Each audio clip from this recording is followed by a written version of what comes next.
Hey, what's up, fight family? This is Contemplate Boxing. So I want to contemplate about this past weekend's fight between undisputed 140-pound champion Josh Taylor and his mandatory challenger Jack Catterall. Of course, we all by this time are aware that Josh Taylor was able to escape with a split decision, to which the majority of the boxing world, the boxing public, both trainers, fans, and fighters alike, fans and critics, did express significant outrage. Many individuals did disagree with the decision. By the end of the 12th round, there were many who did feel that Jack Catterall should have walked away as the winner. Now, at this point, since much of the outrage has seemed to die down, some of the dust has settled, and some of the indignation has seemed to decrease at least a little bit, I did want to revisit this fight. I haven't seen how too many other fans or fighters or critics kind of scored this fight themselves, so I wanted to have this discussion, hopefully, with you, the fellow fans, and just find out, how did you all score the fights round by round? What did your scorecard look like? Did you take any notes in between the rounds or regarding each round? Excuse me. For myself, sometimes whenever I watch a fight, not only do I score a round, but sometimes I, do a little caption for that particular round, little notes. So I just wanted to kind of go over what I had, what I wrote down, what I noticed and observed during the fight, and see maybe if it compares or differs at all from any of the rest of you fans, fighters, or critics. And let's have a discussion about this. Now, for me, myself, I scored the fight 114 to 111 in favor of Jack Catterall. Round one, I scored 10-9 for Catterall. Round two, I scored 10-9 for Catterall. Round three, 10-9 for Catterall. Round four, 10-9 for Catterall. 1-5, 10-9 for Catterall. Round six, 10-9 for Catterall. Round seven, 10-9 for Taylor. Round eight, 10-8 for Catterall. Round nine, 10-9 for Taylor. Round 10, I scored 10-8 for Taylor. Round 11, I scored that 9-9. And then round 12, I scored 10-9 for Josh Taylor. And again, this came to a score of 114 to 111 in favor of Jack Catterall. So I did actually have Jack Catterall pulling off the win by 3 points. Now, for myself, what I ended up observing for each round. Round one, I noted that Catterall landed the straight left hand very early, and only seconds into the first round. The jab was landing well for Catterall. Taylor, he was moving forward, but he didn't really get any punches off in that round. Taylor, he did land a few punches behind Jack Catterall's head while they were in the clinch. Now, there was a lot of warnings from the referee. The referee did warn both fighters a lot: punches behind the head, clinching, pushing the heads down. And we'll see that as this analysis goes on. In round two, Catterall began very well with the jab. Taylor gets warned for rabid punching. Catterall also gets warned for holding. Catterall's jab was splitting through Taylor's guard. He ends up landing a 1-2, which you'll see land throughout the night. Taylor, he was having some success downstairs in the last minute, offsetting when Catterall would move in with his shoulder dip.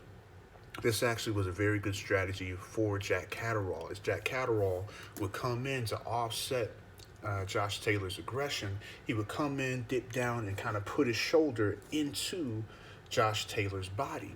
And this would sometimes get Josh Taylor a little off balance, make it very difficult for Josh Taylor to actually land anything very clean. Josh Taylor showed a lot of slickness, a lot of technique in this particular fight. Catterall rather, picks up Taylor at the final 22 seconds. At this point, Catterall, he ends up lifting Taylor up a little bit, kind of to show him, hey, I'm just as strong as you. Taylor gets Catterall against the ropes, but doesn't land very much clean once again. This was a better round from Taylor. I know some individuals scored this round for Taylor, but I didn't think Taylor actually did enough to win this particular round. I did end up scoring this round for Catterall. So I know round 2 I do differ from a lot of other observers. Round 3, Taylor attempted a short uppercut in the first few seconds, went up close. However, Catterall's body positioning, in which he wasn't squared up, but rather he kind of had that shoulder forward, ended up making that a failed attempt. This prevented his success. Taylor would go down to the body. He was getting better at avoiding the jab, whereas the jab was landing very well in rounds 1 and 2 for Catterall. In round 3, you didn't see that as much. Catterall, he got warned for holding. Catterall then lands a 1-2 at 1 minute 17 seconds.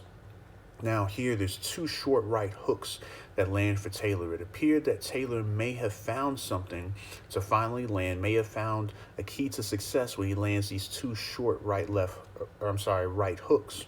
But right after that, Catterall lands the straight left hand twice. Catterall's jab is not nearly effective in round 3. Taylor may have found his punch with the short right hook, and the 1-2 continues to land for Jack Catterall. Round 4, we see another short right hook from Taylor. The referee stops the action after Catterall pulls down Taylor's head. Catterall then starts to throw a combination in the last 30 seconds, landing to Taylor's body. Wasn't a whole lot of action in round 4.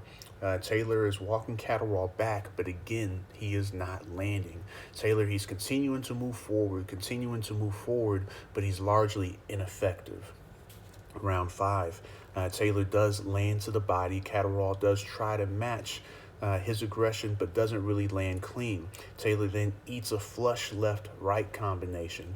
Taylor wasn't landing much, but this round he pushed his weight on Catterall and began to start driving him towards the ropes. Now what ends up happening, at least beginning in round 5, you start to notice that Josh Taylor, when they get into these clinches, Josh Taylor starts walking Jack Catterall back. He starts putting his weight on him. Josh Taylor is known to be a very big 140-pounder. I didn't notice how big Josh Taylor actually was until I saw him standing next to Terrence Crawford just a few months back when a lot of fighters met up for some sort of event. I didn't realize how big Josh Taylor really was, but he's a big guy in that ring. So he's starting in round 5 to place his weight all on Jack Catterall and really start pushing him back. I think this starts to become a bit of a strategy on Josh Taylor's part to try to wear down Jack Catterall, to make him have to hold all that weight, to make him have to constantly try to push against Josh Taylor's weight. Round 6, Taylor starts the round missing his straight left. Catterall begins way more aggressively as well, but in this case, Jack Catterall isn't really landing initially. There is a lot of clinching in this particular round. We see a straight left from Catterall, as well as another straight left at 30 seconds, and then again, another clinch. Catterall does get warned in the final seconds for palming Taylor's face. Round 7, Catterall gets warned at the beginning of the round. Taylor is more aggressive. He's landing some short shots, short left hands inside. Taylor is landing a bit more, mainly in the tie-ups. So we do see Taylor landing a little bit more, landing more to the body. We're also still seeing him continue to place that weight on Jack Catterall, trying to wear him down. Round 8 starts with the ref warning both fighters at the start of the round. Both fighters do begin to wrestle. They're doing some holding. Catterall scores a knockdown on a combination. Catterall then continues landing left hands. The 1-2 has started landing again for Jack Catterall, and that is something that we see throughout the fight. Catterall was very effective with that straight left hand and also the 1-2. Round 9. Taylor is fighting harder. He's upping his aggression. He's fighting a lot harder. He's landing short lefts and short rights. And he has actually started avoiding the jab better. A jab that was landing so well in rounds 1 and 2 for Jack Catterall has seemed to dissipate a little bit. It's not nearly as effective against Josh Taylor. You see some body shots from Josh Taylor. You then see a left from Jack Catterall. And then the ref stops the action, warning the fighters again. There is a clash of heads that appeared to bother Jack Catterall towards the end of round 9. And Taylor, in round 10, Taylor is pushing forward aggressively again, and he's actually showing some urgency. However, the ref in this round does take a point from Jack Catterall. You see, whenever the ref breaks them at one point, you do see Jack Catterall on the break. He pushes Josh Taylor's head down, and the ref catches that and immediately takes a point from Jack Catterall for pushing Taylor's head down during the break. The ref stops the action and warns both fighters once again. You're going to see a lot of referee warnings to both of these fighters throughout this night. Then you see a right hook to the body from Taylor. Taylor moves to orthodox for just a moment and throws a short left uppercut. Taylor, he's more active, and at this point, he is outworking Catterall in this particular round. Round 11, the referee has Ben Davidson starting off to remove some grease from Taylor's right eye. Taylor's right eye has started to get bad a little bit. Then Catterall starts throwing the 1-2s, but he's missing this time, at least in the beginning. Taylor's still throwing a short left to Catterall's body. Catterall has not been very busy as of late.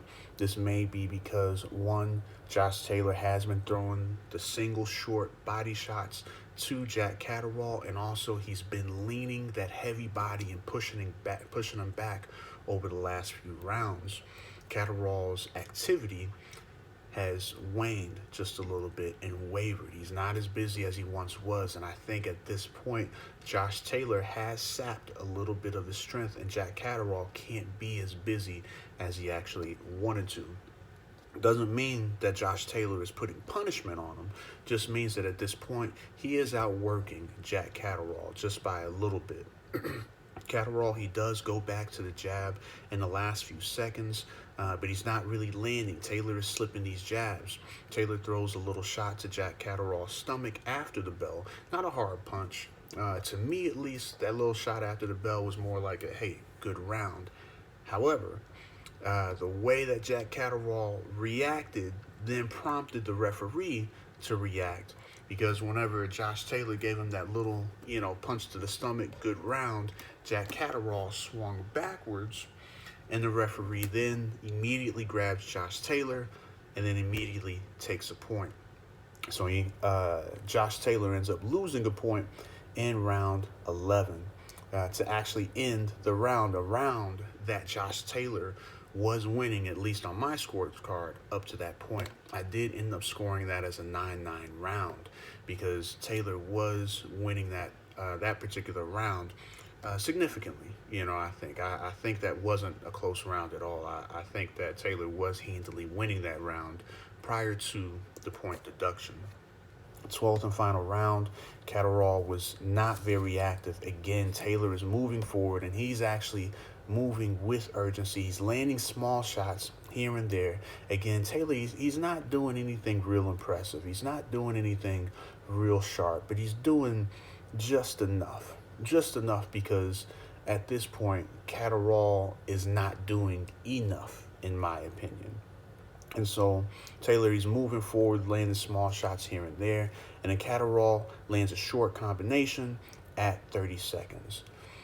Those are the notes that I have for rounds 1 through 12. But then again, even with that said, I scored the fight 114-111 for Jack Catterall. Now, I think there's a number of things that actually come to mind here. Now, a number of us did go into this fight. Some of us, many of us, in fact, unless you were a Jack Catterall fan, a lot of us came into this particular fight believing that this was going to be maybe a showcase fight for the undisputed champion, Jack Catterall. We thought, hey, undisputed champion, first defense of his undisputed title there in Scotland, in his backyard, in his homeland, among his countrymen, among his fellow Scots. This is supposed to be a showcase fight. We didn't expect a lot from Jack Catterall. When you see a fighter that, goes ahead and takes step-aside money, sometimes you don't expect a lot from them. Not saying that that's all fighters, but Jack Catterall didn't seem to have the world-level experience, that Josh Taylor had.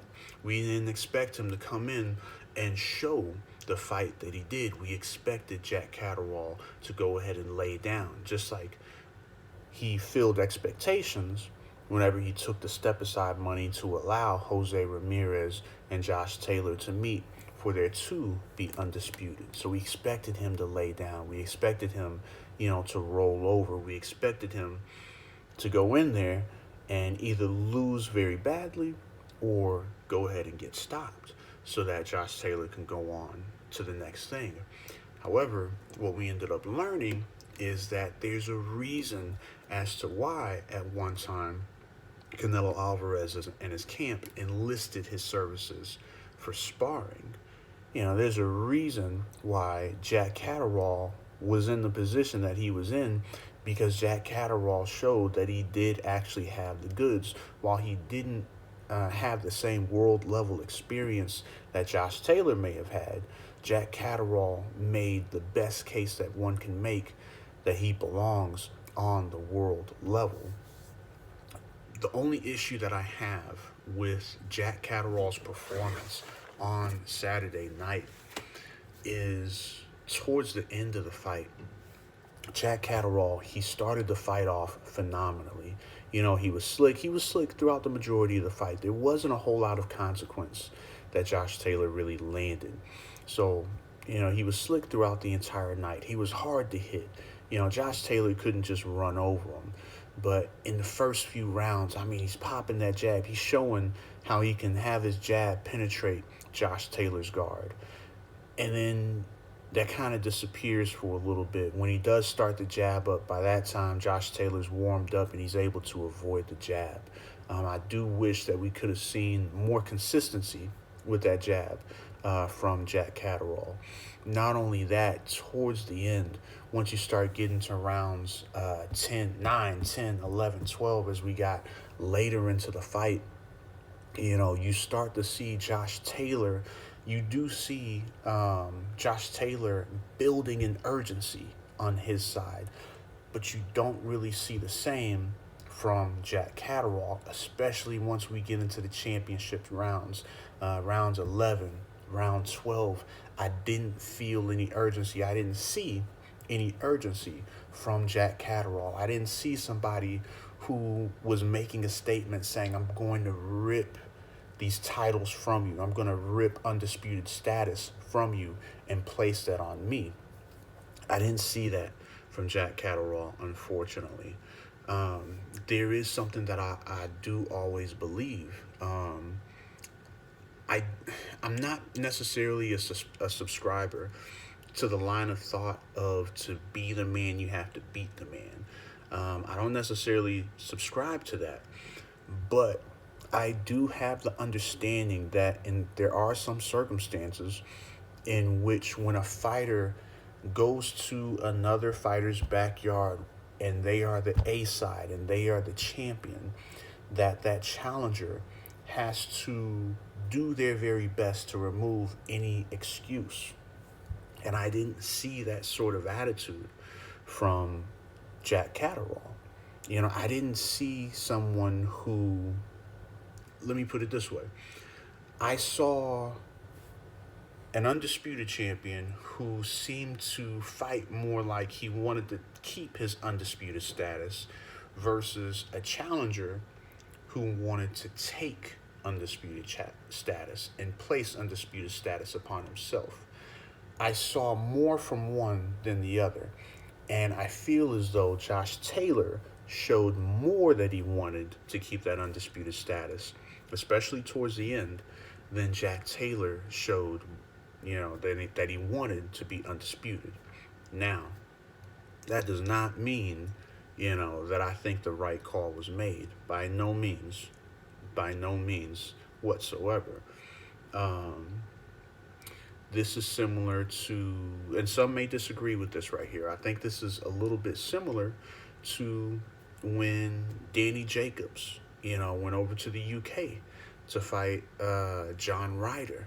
I didn't think that John Ryder won that fight, but I felt that Danny Jacobs going into another fighter's backyard and fighting the way he did, that is not a fighter, that's not the attitude, or that's not the way that a fighter should fight, going into someone else's backyard, thinking that you could do the bare minimum, thinking that you could fight the regular fight, you know, fight looking just as terrible as he did against Gabe Rosado in another country and walk away with the win. I think fighters have to understand their atmosphere. You have to understand uh, the terrain of where you are. I think there was a quote from Sun Tzu, where he's talking to military commanders, telling them to understand the terrain. If you can control the terrain, if you know the terrain is important. It was important to Sun Tzu. It's going to be important in your combat sports. Realize where you are.